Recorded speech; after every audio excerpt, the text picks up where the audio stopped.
Hey, halo historian. Gimana kabar kalian? Semoga tetap semangat ya. Yo, Pak Kumis, dari mana aja lu? Apa kabar? Oke, topik kali ini kita akan membahas kapal perang. Kapal yang terlahir dari keterpurukan Jerman setelah kekalahan mereka pada Perang Dunia Pertama. Kapal yang dapat dikatakan sebagai kombinasi kapal penjelajah dan kapal tempur. Meskipun pamornya kalah dari Bismarck, tapi patutlah kita ketahui sejarahnya ya. Ya, inilah dia, dua kapal bersaudara yang disegani oleh sekutu pada era Perang Dunia Kedua. Namanya adalah Scharnhorst dan Gneisenau.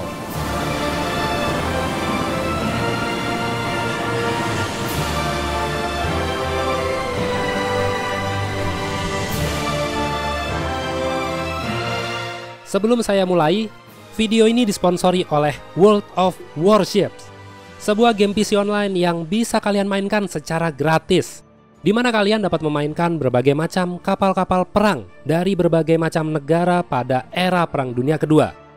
Nah, kebetulan nih, di game ini juga ada yang namanya kapal Scharnhorst dan Gneisenau yang mau saya bahas sekarang. Siapa tahu, setelah tahu sejarahnya, kalian jadi semangat untuk dapetin dua kapal dari Jerman ini. Jangan taunya cuma Bismarck doang, dua kapal ini juga bagus loh. Tuh, Pak Kumis aja bilang bagus kok. Oh iya, ada promo menarik nih buat kalian yang baru mau bergabung dengan game ini. Tapi nanti ya, saya jelasinnya di akhir video aja. Sekarang, kita kembali ke sejarah kapal Scharnhorst dan Gneisenau. Sejak kekalahan blok sentral pada Perang Dunia Pertama, Perjanjian Versailles membatasi kekuatan militer Jerman secara ketat, termasuk kekuatan angkatan laut mereka. Walaupun mereka diizinkan untuk memiliki kapal tempur, tapi hanya kapal tempur jenis pra-dreadnought aja, yang maksudnya itu kapal-kapal tempur era 1880-an hingga awal 1900-an aja. Kapal tempur seperti ini kalau dipakai di tahun 1930-an ke atas ya ketinggalan zaman banget ya. Udah tentara daratnya dibatasin cuma 100.000 orang, nggak boleh ada tank, nggak boleh ada pesawat militer, personil angkatan lautnya cuma boleh 15.000 orang, kapal tempur cuma 6 unit, itu pun kapal jadul, kapal penjelajah ringan 6 unit, 12 kapal penghancur, 12 kapal torpedo, dan nggak boleh sama sekali punya kapal selam. Buat negara sebesar Jerman, pertahanan seperti ini terutama pertahanan lautnya itu kurang banget. Apalagi Jerman dikelilingi oleh negara-negara yang militernya kuat, seperti Inggris, Prancis, dan Rusia. Walaupun begitu, para insinyur dan para pejabat angkatan laut Jerman terus berusaha untuk menciptakan solusi yang inovatif agar kekuatan laut Jerman tetap tangguh. Salah satu solusi yang mereka kembangkan adalah pengembangan kapal Panzerschiffe kelas Deutschland, yaitu sejenis tipe kapal penjelajah, namun memiliki persenjataan yang mirip dengan kapal tempur, dengan dua kubah meriam, masing-masing memiliki 3 meriam utama kaliber 11 inci, dan bobot rata-rata adalah 10.600 ton. Lalu, pada tahun 1925, proposal desain akan kapal ini disetujui untuk diproduksi sebanyak 3 unit. Walaupun kapal ini diklaim dapat menyaingi kekuatan kapal-kapal penjelajah kelas berat milik Inggris atau Prancis, tapi tetap aja Jerman butuh kapal tempur yang lebih besar dan kuat, juga butuh jumlah yang lebih banyak. Jerman tidak akan bisa mengatasi ancaman dari luar jika memiliki batasan kekuatan. Kemudian pada tahun 1935, 2 tahun setelah Pak Kumis ini berkuasa, Jerman melakukan negosiasi pada Inggris agar diberi izin pembangunan 2 kapal tambahan kelas Deutschland. Tapi, bukannya membangun kelas Deutschland seperti yang dibicarakan dengan Inggris, Jerman malah beralih ke desain kapal yang lain, yang lebih dari sekedar kapal Deutschland. Kapal yang sudah mereka desain sejak Januari 1934 dengan nama Ersatz Elsass nomor kontrak D, dan satu lagi adalah Ersatz Essen dengan kontrak E. Parah juga lo ngelanggar perjanjian. Nah, kedua desain inilah yang kemudian melahirkan kapal Scharnhorst dan kembarannya Gneisenau. Nama Scharnhorst dan Gneisenau adalah dua nama tokoh Jerman untuk menghormati jasa mereka pada era Perang Napoleon. Kedua nama ini sebenarnya udah pernah dipakai untuk kapal perang Jerman era Perang Dunia Pertama, yaitu SMS Scharnhorst dan SMS Gneisenau. Namun keduanya tenggelam saat menghadapi Angkatan Laut Inggris pada pertempuran di Kepulauan Falklands. Itu tanggal 8 Desember 1914. Jadi dapat dikatakan kedua kapal baru Jerman ini adalah reinkarnasi dari dua kapal perang pendahulunya. Sekarang ayo kita lihat seperti apa sih spesifikasi dari dua kapal baru ini. Bobot standar kedua kapal ini adalah 32.100 ton. Bila dalam keadaan penuh, bobotnya bisa mencapai 38.100 ton. Panjang kedua kapal ini hampir sama, tapi Scharnhorst sedikit lebih panjang, yaitu 235 meter. Sedangkan Gneisenau 230 meter. Untuk sisi terlebarnya sama-sama 30 meter dan soal draft kurang lebih sama, yaitu 9,9 meter. Kemudian soal ketebalan perisai pelindung, keduanya juga sama. Sabuk lambung samping atas memiliki ketebalan 350 mm, bawahnya 260 mm. Bagian dek atau geladak 50 hingga 105 mm. Kemudian suprastruktur kapal setebal 16 mm dan ketebalan bagian sitadelnya sekitar 150 hingga 200 mm. Untuk perlindungan bagian kubah meriam utama, bagian depannya 360 mm, samping belakang dan atasnya setebal 150 mm, dan leher dari kubah meriam setebal 350 mm. Bicara soal senjata, nggak ada perbedaan. Senjata utamanya yaitu 9 meriam kaliber 11 inci, lalu 12 meriam kaliber 5,9 inci, kemudian 14 meriam anti pesawat kaliber 105 mm, 16 meriam anti pesawat kaliber 37 mm, dan tambahan 16 senapan anti pesawat kaliber 20 mm. Selain meriam dan senapan mesin, kapal ini juga dilengkapi dengan 6 tabung torpedo kaliber 533 mm. Dan yang terakhir, Scharnhorst dan Gneisenau juga memiliki fasilitas pesawat jenis Arado AR-196A3 untuk keperluan pengintaian. Mesin yang digunakan adalah 3 turbin uap dengan kekuatan hampir mencapai 158.000 tenaga kuda. Kecepatan kedua kapal ini sanggup mencapai 31 knot atau setara dengan 57 km per jam. Jarak operasionalnya yaitu sejauh 13.000 km tanpa harus mengisi bahan bakar. Nah, untuk jumlah awak kapal, kedua kapal ini masing-masing membutuhkan sekitar 1.600 awak kapal dan 60 perwira. Sekarang kita bicara soal kapan dan di mana kedua kapal ini diproduksi. Untuk kapal Scharnhorst dibangun di galangan kapal Kriegsmarinewerf di Wilhelmshaven. Mulai dikerjakan pada 15 Juni 1935 dengan nomor kode S125, peluncuran perdana dilakukan pada 3 Oktober 1936, mulai bertugas di Angkatan Laut Jerman pada 7 Januari 1939 di bawah komando Kapten Otto Ciliax. Sedangkan Gneisenau dikerjakan di Deutsche Werke pada 6 Mei 1935 dengan nomor kode K235. Peluncuran perdana dilakukan pada 8 Desember 1936, mulai bertugas di Angkatan Laut Jerman pada 21 Mei 1939 di bawah komando Kapten Erich Forster. Perlu diketahui ya, saat acara peluncuran kedua kapal ini, pihak Kriegsmarine mengundang kedua istri dari dua kapten kapal Scharnhorst dan Gneisenau pendahulunya yang gugur pada era Perang Dunia Pertama sebagai pembaptis kapal. Lebih tepatnya tradisi pecahin botol champagne saat peluncuran awal kapal laut. Ngomong-ngomong, lu datang gak sih? Oh ya, Pak Kumis ini juga hadir kok waktu peluncuran dua kapal ini. Untuk kategori kapal penjelajah tempur pada tahun 1939, Scharnhorst dan Gneisenau adalah kapal yang cepat. Jauh lebih cepat daripada kapal-kapal utama yang pernah dimiliki oleh Inggris atau Prancis. Kedua kapal ini memulai operasi pertamanya pada 21 November 1939, ditemani dengan 9 kapal perusak dan 1 kapal penjelajah ringan. Waktu itu mereka bertugas melakukan patroli di dekat perairan Iceland dan Kepulauan Faroe. Tapi maksud sebenarnya dari operasi ini adalah untuk menarik keluar kapal-kapal Inggris yang sedang mengejar kapal Jerman, yaitu kapal Admiral Graf Spee.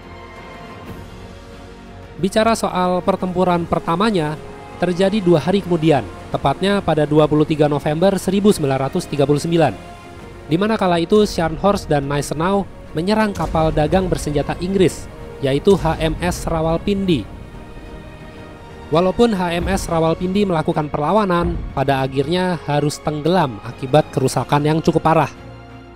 Setelah pertempuran tersebut, Scharnhorst dan Gneisenau terpaksa harus mundur karena Inggris mengirim bala bantuan kapal tempur HMS Hood dan Rodney, serta tambahan lagi kapal tempur Dunkirk dari Prancis. Kemudian, saat Jerman melancarkan operasi Weserübung, yaitu invasi Jerman menuju ke Norwegia, Scharnhorst berhasil menenggelamkan kapal induk ringan Inggris, yaitu HMS Glorious. Selain itu, Scharnhorst dan Gneisenau juga berhasil menenggelamkan 2 kapal lain, kapal frigate HMS Arden dan kapal perusak HMS Akasta pada 8 Juni 1940. Salah satu tembakan yang dilakukan oleh Scharnhorst ini merupakan salah satu tembakan meriam terjauh di dunia yang mengenai sasaran dalam sejarah operasi militer kapal perang, yaitu sejauh 24 km. Wih, mantep juga tuh tembakannya ya. Lah, kenapa lo yang nongol? Ganti. Nah, yang ini baru benar. Sorry, salah pencet tadi. Namun di saat pertempuran tersebut, Scharnhorst mengalami kerusakan akibat terkena torpedo dari HMS Akasta yang menyebabkan tewasnya 50 awak kapal. Karena kerusakan ini, Scharnhorst harus absen dalam operasi militer selama 5 bulan ke depan untuk menjalani perbaikan. Pada tahun 1941, Scharnhorst dan Gneisenau sukses dalam menjalani operasi Berlin, yaitu serangan di Atlantik. 9 lebih kapal dagang Inggris berhasil mereka tenggelamkan, yang mengakibatkan terhambatnya aliran pasokan ke Inggris. Kemudian pada akhir Maret, kedua kapal ini tiba di pelabuhan Brest di Prancis untuk persiapan serangan besar Kriegsmarine bersama dengan kapal tempur Bismarck. Sayangnya Scharnhorst dan Gneisenau tidak dapat berpartisipasi karena mengalami kerusakan parah akibat serangan bom pesawat-pesawat Inggris di Brest, sehingga harus absen untuk menjalani beberapa perbaikan. Setelah diperbaiki, bulan-bulan berikutnya mereka turut berpartisipasi dalam banyak operasi militer Angkatan Laut Jerman, baik itu operasi besar maupun operasi kecil. Namun sayangnya saat operasi Cerberus, Gneisenau mengalami kerusakan lambung akibat menabrak ranjau, maka terpaksa harus dikirim ke pelabuhan Duiswerke untuk menjalani perbaikan. Tapi naas, saat sudah diperbaiki, Inggris secara mendadak melakukan pemboman malam hari pada 26 Februari 1942 yang mengakibatkan Gneisenau mengalami kerusakan lagi. Karena perbaikannya memakan waktu dan biaya, maka secara terpaksa tanggal 1 Juli 1942, Gneisenau harus dinonaktifkan. Kemudian tanggal 27 Maret 1945, kapal ini ditenggelamkan oleh para awak kapal karena tidak boleh sampai jatuh ke tangan Uni Soviet. Sejak Gneisenau dinonaktifkan, Scharnhorst harus beroperasi tanpa ditemani oleh saudara kembarnya. Kapal ini terus menjalani beberapa misi seperti Operasi Front Theater, Domino, Paderborn, Silesia, Sicilian, sampai akhirnya harus berakhir pada Operasi Ostfront atau Pertempuran North Cape di Norwegia pada 26 Desember 1943. Di lokasi ini, Scharnhorst yang kala itu dipimpin oleh Kapten Erik Bay bersama dengan 5 kapal perusak menjalani misi untuk menghentikan pasokan sekutu kepada Soviet. Namun pencarian kapal-kapal konvoi sekutu mengalami kesulitan akibat cuaca yang buruk. Ditambah lagi dukungan intai dari Luftwaffe juga terhambat. Jadi mau nggak mau, Scharnhorst memerintahkan kapal-kapal perusak untuk berpencar mencari keberadaan konvoi sekutu, yang pada akhirnya mereka semua kehilangan kontak. Scharnhorst kini harus bergerak sendiri tanpa pengawalan, mengandalkan radar seadanya untuk mencari keberadaan konvoi. Saat bergerak ke utara, Scharnhorst akhirnya menemukan konvoi yang dicari. Tapi konvoi tersebut ternyata dikawal oleh 3 kapal penjelajah Inggris, yaitu HMS Norfolk, Belfast, dan Sheffield. Kapten Eric Bay terpaksa harus menghadapi ketiga kapal Inggris ini demi menyelesaikan misi yang dia jalani. Tapi karena pertempurannya tidak seimbang, tidak ada bantuan kapal lain, ditambah lagi radar terkena tembakan dan satu meriam utamanya juga mengalami kerusakan, mau tidak mau Kapten Eric Bay memberi perintah untuk membatalkan operasi. Namun saat sedang dalam perjalanan menuju ke pelabuhan, kapal ini disergap oleh kapal-kapal perang Inggris yang lain. Kapal tempur HMS Duke of York yang dipimpin oleh Kapten Bruce Fraser bersama dengan kapal penjelajah ringan HMS Jamaica dan 4 kapal perusak sudah menunggu dan siap menghabisi Scharnhorst. Tembakan peluru Star Shell dari kapal-kapal Inggris menerangkan malam yang gelap gulita, sehingga keberadaan Scharnhorst dapat diketahui dengan mudah. Walaupun berusaha melawan mati-matian, berusaha mundur, tapi tetap terkejar oleh kapal-kapal perusak Inggris.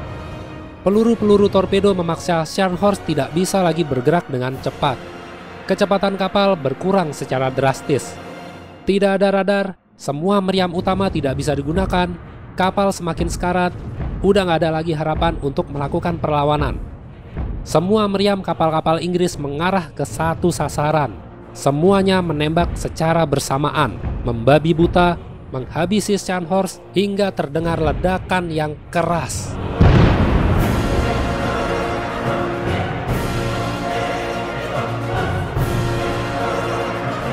...26 Desember 1943, tepat jam 7.45 malam hari adalah akhir dari perjalanan Scharnhorst. Tenggelam bersama 1932 awak kapal, termasuk sang Kapten Eric Bay. Hanya 36 orang yang berhasil selamat dalam pertempuran tersebut. Meskipun Scharnhorst sudah hancur, tenggelam, tapi kisah perlawanan Scharnhorst menginspirasi pidato dari Kapten Bruce Fraser untuk memotivasi para awak kapal Inggris. Dia berkata, "Saudara-saudaraku, pertempuran melawan Scharnhorst telah berakhir dengan kemenangan di pihak kita. Saya harap jika suatu saat nanti ada di antara kalian yang dipanggil memimpin sebuah kapal untuk menghadapi lawan yang lebih unggul, kalian harus memimpin kapal kalian dengan gagah berani, seperti Scharnhorst." Scharnhorst dan Gneisenau adalah 2 kapal yang pernah menjadi kebanggaan Kriegsmarine. 2 legenda kapal bersaudara yang sudah cukup banyak memberikan andil dalam berbagai macam operasi angkatan laut Jerman. Keduanya kini sudah hilang dan tidak ada lagi yang bisa disaksikan dalam bentuk yang masih utuh. Jangan nangis, udah, cep. Tapi ada satu bagian yang tersisa, yaitu satu meriam utama dari Gneisenau yang terpasang di benteng Austrad. Sedangkan sisa kapal blok dari Gneisenau kemudian disituakan oleh pemerintah Polandia pada 12 September 1952. Sekarang kalian tahu ya sejarah kedua kapal legendaris ini. Kalau kalian masih penasaran dan ingin mensimulasikannya sendiri, kalian bisa mencobanya di game World of Warships. Ayo, download gamenya secara gratis. Beraksilah dalam pertempuran laut menggunakan kapal Scharnhorst dan Gneisenau. Buktikan bahwa kalian adalah pemimpin kapal perang yang handal. Oh ya, bagi kalian yang baru bergabung atau baru mau mencoba game ini, ada promo menarik nih, yaitu dengan memasukkan kode BOOM untuk mendapatkan 7 hari akun premium, 200 doubloons, 2.500 kredit, 20 camouflage, dan 2 kapal gratis yaitu Saint Louis dan kapal premium Emden. Asik ya? Kapan lagi bisa dapat?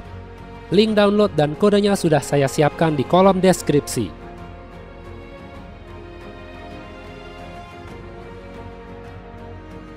Kalau ada yang salah atau ada yang kurang, silakan perbaiki di kolom komentar ya. Kita akan bertemu lagi di video-video berikutnya. Sampai jumpa semuanya. Bye-bye. Lo tahu cara downloadnya nggak sih? Jangan asal pencet-pencet dong, rusak laptop gue.